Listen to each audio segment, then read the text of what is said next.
بسم اللہ الرحمن الرحیم۔ تو کیوں ہمیشہ بی بی کی رضا میں اللہ کی رضا ہے؟ اس کا مطلب ہے کہ بی بی ہر اس شے کی عالمہ ہے کہ جس سے اللہ راضی ہے۔ اللہ کو مجبور تھوڑی ہے کہ جب بھی بی بی فاطمہ سلام اللہ راضی ہوں گی تو اللہ کو راضی ہونا پڑے گا مجبوراً۔ اللہ اپنی رضا سے راضی ہے۔ اس کا مطلب ہے کہ بی بی فاطمہ سلام اللہ ہر اس شے کی عالمہ اور عاملہ ہے جس سے اللہ راضی ہے۔ ہر شے کو بھی جانتی ہیں کہ جس سے اللہ غضبناک ہے۔ بیوی کا جو معصومہ ہونا ہے نا، عصمت مطلقہ، فرشتے بھی معصوم ہیں۔ فرشتوں کا معصوم ہونا اختیار نہ ہونے کی وجہ سے، وہ گناہ کر ہی نہیں سکتے۔ بیوی کا معصومہ ہونا علم اور اختیار ہونے کی وجہ سے۔ تو اللہ سبحانہ و تعالیٰ کی یہ نہیں ہے معاملہ کہ بیوی اللہ کی رضا پہ راضی ہے، وہ تو ہے ہی، اللہ بیوی کی رضا پہ راضی ہے، یہ ہے عصمت مطلقہ۔ تو جو رسول اللہ صلی اللہ علیہ وسلم کا آئینہ ہو۔ اب بہت ساری آیات، میں نے کہا 150 آیات ہیں جو مستقیماً بیوی کے فضائل پر ہیں، لیکن ایک سورہ ایسا ہے کہ جو بچے کو بھی یاد ہے اور وہ بیوی کی آمد سے متعلق بھی ہے۔ ہم بیوی کو ہدیہ کرتے ہوئے باجماعت ابھی اس سورہ کو پڑھتے ہیں، گناہوں کی مغفرت کی نیت سے، درجات کی بلندی کی نیت سے، سیدہ کونین سلام اللہ علیہا اور ان کے آل اطہار کو تحفتاً اور ہدیتاً پیش کرتے ہوئے میرے ساتھ پڑھیے گا۔ بسم اللہ الرحمن الرحیم، انا اعطیناک الکوثر فصل لربک وانحر ان شانئک هو الابتر۔ بلندر نعرہ صلوات، اللہم صل علی۔ 10 الفاظ ہیں، 42 حروف ہیں۔ ان 10 میں سے 5 الفاظ وہ ہیں کہ جو پورے قرآن میں کہیں اور ہے ہی نہیں سوائے سورہ کوثر کے۔ دیکھیں قرآن کا ایک عددی معجزہ بھی ہے۔ قرآن میں جو امام کا لفظ ہے نا وہ 12 مرتبہ ہے، کوثر 1 مرتبہ ہے۔ یہ ہم فاطمہ تو قرآن کے عددی معجزے کی اپنی ایک شان ہے، جو نا آتینا کا عطا کیا، اس عطا کے روٹ ورڈ سے 14 الفاظ ہے قرآن میں۔ شان اکا هو الابتر، آپ کا دشمن بے اولاد رہے گا۔ شان اکا کے روٹ ورڈ سے 3 الفاظ ہے قرآن میں، 2 سورہ مائدہ میں ہے، 1 سورہ فاتحہ میں ہے۔ یہ قرآن عددوں سے بھی بات کرتا ہے۔ انا اعطیناک الکوثر، ہم نے عطا کیا، ہم نے عطا کیا، یوں ہے اگر اس کا میں لفظی ترجمہ کروں۔ انا یعنی ہم، آتینا کا پھر ہم، یقیناً ہم، آتینا کا ہم نے عطا کیا۔ انا آتینا کا کیوں کہہ رہا ہے اللہ سبحانہ و تعالیٰ؟ بڑی مصلحت ہے اس میں۔ اللہ واحد ہے، احد ہے، وہ ہم سے کیوں بات کر رہے ہیں؟ تو یہ رائل وے آف سپیکنگ ہے، بہت خاص الخاص بات ہے۔ ہم نے عطا کیا، اللہ کہتا ہے انی جاعل فی الارض خلیفہ، خلافت میں دوں گا، فاطمہ ہم عطا کریں گے۔ انی ہے یہاں پر، جاعل فی الارض خلیفہ، میں خلافت عطا کرنے والا ہوں، زمین پہ خلیفہ بنا والا میں، ہم نہیں۔ لیکن انا اعطیناک الکوثر، ہم نے آپ کو کوثر عطا کیا۔ دیکھیں 1000 مرتبہ کا پڑھا ہوا سورہ ہے اور سنا ہوا سورہ ہے، لیکن القرآن یجری کما تجری الشمس، قرآن ایسی جاری رہتا ہے کہ جیسے ہر روز سورج کی روشنی نہیں آتی ہے، جیسے سورج و چاند کی روشنی ہر دن اور ہر رات نئی روشنی ہے، ویسے ہی قرآن کی تازگی ہے۔ تو انا اعطیناک الکوثر، اور آج کی محفل میں سے نہ پڑھا جائے تو پھر کب پڑھا جائے گا؟ یقیناً ہم نے عطا کیا۔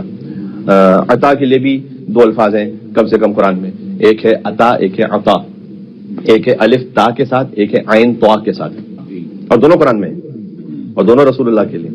وَلَقَدْ آتَيْنَاكَ سَبْعًا مِّنَ الْمَثَانِي وَالْقُرْآنِ الْعَظِيمِ، سورہ حجر میں ہم نے آپ کو قرآن عطا کیا۔ اب اردو میں دونوں کا ترجمہ آتا ہے، میں کیا کروں، لیکن جو قرآن عطا کیا تو الف اور تا کے ساتھ ہے۔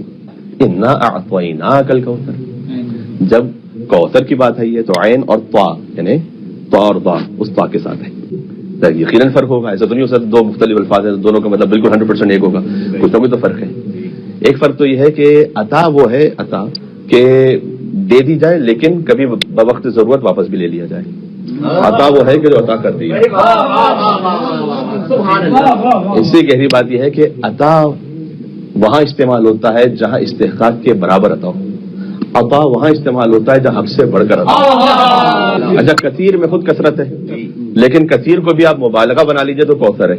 کثیر ویسے بہت زیادہ، کثیر میں بھی ایگزیجریشن ہو تو کوثر، خیر کی زیادتی، جہاں شر کی زیادتی ہو تکاثر ہے، الہاکم التکاثر، جہاں خیر اپنی پوری زیادتی کے ساتھ ہو یعنی پورے اضافے کے ساتھ ہو وہ ہے کوثر۔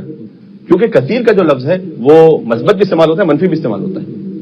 وَلَقَدْ ذَرَأْنَا لِجَهَنَّمَ كَثِيرًا مِّنَ الْجِنِّ وَالْإِنسِ لَهُمْ قُلُوبٌ لَا يَفْقَهُونَ بِهَا وَلَهُمْ أَعْيُنٌ لَا يَسْمَعُونَ بِهَا، سورہ اعراف کی آیت ہے۔ ہم کثیر جن و انس کو بھر دیں گے جہنم کی آگ سے، دل ہے سوچتے نہیں، آنکھیں ہیں دیکھتے نہیں، کان ہے سنتے نہیں، اولئک کالانعام، یہ جانوروں کی طرح بل ہم اضل، اس سے بھی بدتر ہیں، اولئک هم الغافلون، یہی غفلت میں پڑے ہوئے ہیں۔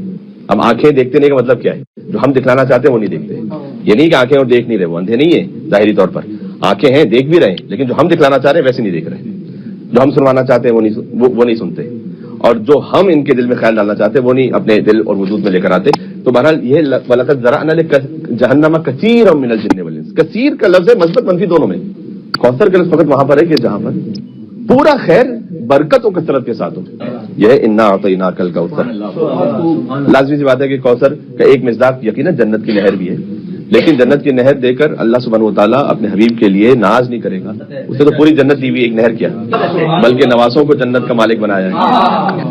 تو ایک مصداق تو ضرور ہے، لیکن اس سے کوئی خاص ایسی بات ہے کہ ان شانئک هو الابتر، اس کا قرینہ ہے کہ بات کیا ہو رہی ہے کہ اللہ سبحانہ وتعالیٰ نسل سادات کو اتنا زیادہ اس میں کثرت عطا کرے گا، اور حضرت سیدنا سلام اللہ علیہ کے وجود اثر سے اس خیر اور برکت کو اللہ سبحانہ وتعالیٰ قیامت تک جاری و ساری رکھے گا کہ 18 سال کا سن ہو فقط قیامت تک کی جو حاجتوں کو پورا کر دے، وہ ہے فاطمہ الزہرا، یہ انا اعطیناک الکوثر فصلی لربک وانحر۔ آپ بس جب ہم نے آپ کو کوثر عطا کیا ہے تو آپ نماز پڑھیے اور اپنے رب کی طرف بڑی قربانی پیش کیجیے۔ رک جائیے گا یہاں، قرآن کو قرآن سے ملائیے گا۔ اذا جاء نصر اللہ والفتح ورأیت الناس يدخلون فی دین اللہ افواجا فسبح بحمد ربک واستغفرہ انہ کان توابا۔ جب اذا جاء نصر اللہ والفتح، جب اللہ کی نصرت آ پہنچے اور فتح مبین آپ کو مل جائے، ورأیت الناس يدخلون فی دین اللہ افواجا، اور آپ دیکھنے لگے ہیں کہ جوق در جوق لوگ دین میں داخل ہو رہے ہیں، یعنی تقریباً پورا مکہ مسلمان ہو گیا، ظاہری طور پر کم سے کم صحیح، سب کے سب ہم مسلمان ہو گئے۔ تو ہزاروں اور لاکھوں لوگ جب مسلمان ہو جائیں تو آپ کیا کیجئے؟ فسبح، تسبیح کیجئے، یعنی حضور کا ایک سبحان اللہ کہنا کروڑوں انسانوں کے لا الہ الا اللہ محمد رسول اللہ کہنے کے برابر ہے۔ جب کروڑوں انسان اور قیامت تک کے لیے جو انسان مسلمان ہوتے رہیں گے، اس کے برابر میں، اس کے عوض میں آپ شکر ادا کیجئے کہ ایک تسبیح کیجئے اور کہیے سبحان اللہ۔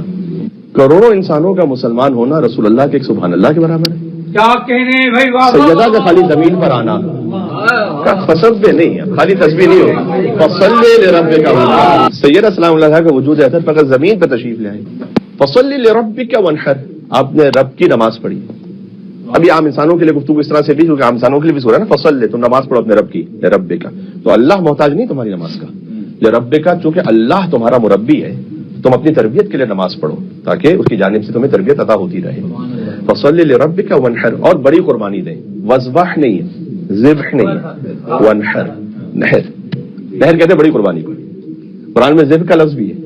فلما بلغ معه السعي قال يا بني اني ارى في المنام، میں نے خواب میں دیکھا ہے، انی اذبحک، بیٹا میں تمہیں ذبح کر رہا ہوں، فانظر ماذا ترى، تو بیٹا کیا خیال ہے؟ قال یا ابت افعل ما تؤمر، تو آپ وہ کر دیجیے جس کا آپ کو اللہ نے حکم دیا ہے، ستجدنی انشاءاللہ من الصابرین، انشاءاللہ مجھے صبر کرنے والوں میں سے پائیں گے۔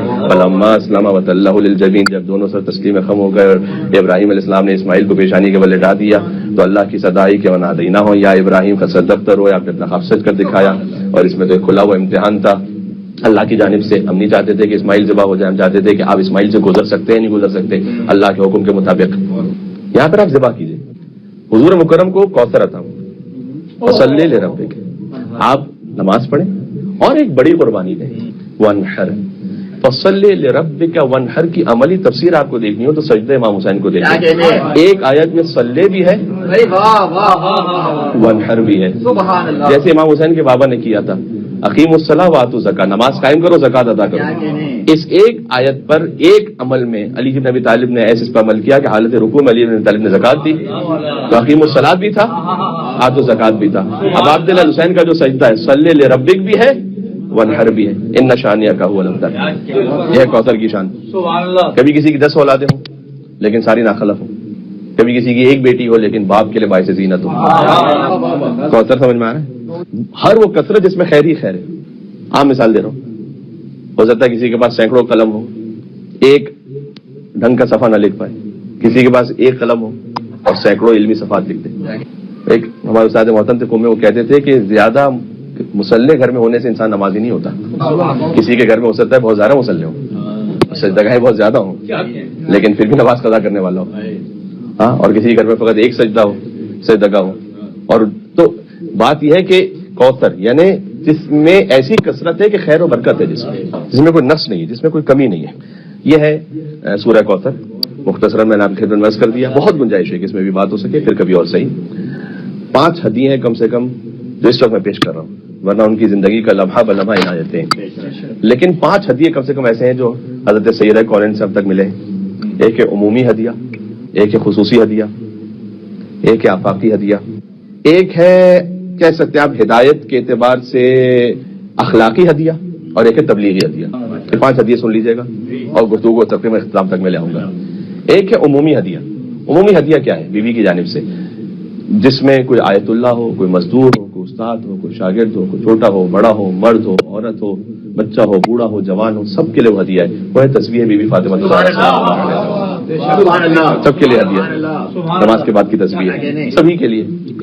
بیوی تشریف لے گئیں اپنے بابا کے پاس اور فرمایا کہ میں گھر کے امور میں مصروف ہوتی ہوں. 4 بچے تھے اور مدینہ کی عورتیں میرے پاس دین سیکھنے کے لیے آتی ہیں. میرے زوج علی بن ابی طالب مسلسل جنگوں میں ہوتے ہیں. سیدہ کونین سلام اللہ کے یہاں سے اچھا خاصا ایک آپ سمجھ لیں آج کی زبان میں نیاز اور تورک تقسیم ہوتا تھا. اصحاب صفہ تک جو کھانا پہنچتا تھا وہ بھی فاطمہ سلام اللہ کے گھر سے جاتا تھا. تو بابا کوئی میری مدد کرتے ہوئے آپ خادم عنایت فرما دیجیے. حضور نے کہا کہ 34 مرتبہ اللہ اکبر پڑھیے، 33 مرتبہ الحمدللہ پڑھیے، 33 مرتبہ سبحان اللہ. یہ سوال اور جواب کا کیا ربط ہے؟ سوچیے گا ذرا. بیوی نے ایک سوال کیا، حضور نے کہا کہ آپ 34 مرتبہ اللہ اکبر پڑھیں، 33 مرتبہ الحمدللہ پڑھیں، 33 مرتبہ سبحان اللہ پڑھیں.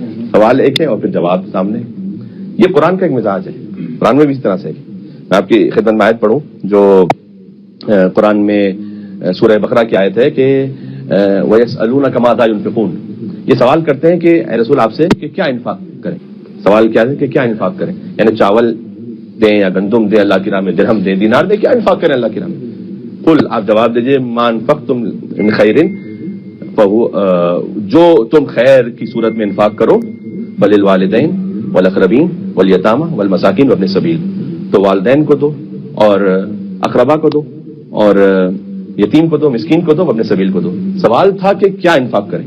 اللہ نے جواب دیا کس کو انفاق کریں. یعنی اللہ نے ایک اور اہم چیز بتائی کہ کچھ بھی انفاق کرو، کچھ بھی تو انفاق کرو. دیکھو سب سے پہلے دیکھو کہ والدین کو پہنچا یا نہیں پہنچا. پہلا حق ہے والدین کا، والاقربا، اس کے بعد ہے قرابت داروں کا، پھر ہے یتیموں کا، پھر ہے مسکینوں کا، پھر وہ مسافر کو جو سفر میں قضا دے رہا گم کر چکا ہوں. یہ ترتیب ہے.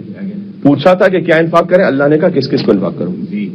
تو یہ اللہ اس کے رسول کا ایک مزاج ہے کہ اگر ایک سوال ہو تو جواب ہو سکتا ہے کہ بظاہر کچھ اور دیا جائے، لیکن اس سے وہ ایک اور عظیم الشان شے جو عطا کرنے لگے کہ جو قیامت تک کے انسانوں کے لیے ہدایت کا سامان بن جائے.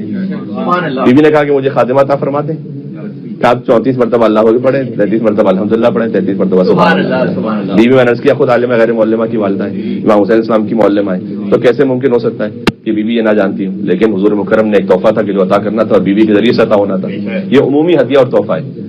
ہر ایک پڑھے، مجتہد ہو، مرجع تقلید ہو، جاہل ہو، کوئی کچھ بھی ہو، امیر ہو، غریب ہو، وہ ہر نماز کے بعد تسبیح بی فاطمہ الزہرا سلام اللہ علیہ کو پڑھے. یہ بیوی کی جانب سے ایک عمومی ہدیہ ہے کہ جو عطا ہوا. مل کے صلوات بھیجیں نام ہے بی بی فاطمہ الزہرا سلام اللہ علیہ.